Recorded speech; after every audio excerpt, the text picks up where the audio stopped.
Your work totally changed the way humans view chimpanzees. And people who've written about your work say that you are the woman who redefined man. And I have a feeling that some of our viewers might know why that is, but I was hoping you could tell me, why do they call you that, Dr. Jane? Because the first chimpanzee who began to lose his fear of me, I named him David Greybeard. He had a beautiful white beard. And one day I saw him using pieces of grass to fish termites from their nest.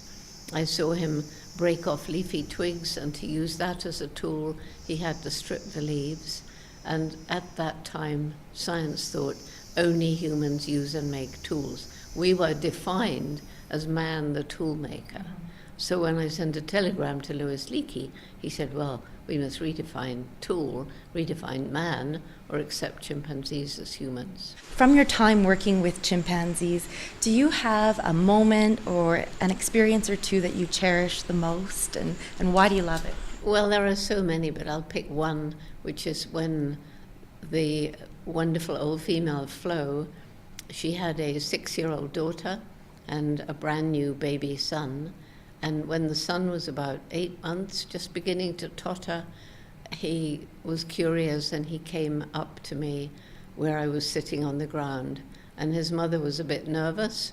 She followed behind. She kept her hand around him, but she allowed him to reach out and touch my nose. And, you know, considering she'd been afraid of me for so many months, this was a big breakthrough and very amazing. How do you think people right now who are watching you and they're inspired by your words and think, I really want to make a difference, what are things we can do, and how can we all contribute to living in a more sustainable way, in a more harmonious way with nature? You just have to return to the Indigenous wisdom of making a decision based on how will this help 7 generations ahead. And we tend to make decisions based on how will this help me now, or the next shareholders meeting, or my next political campaign. And so if we think about the consequences of the little choices we make, was it harmful to the environment? Did it cause suffering to animals or child slave labor or something like that?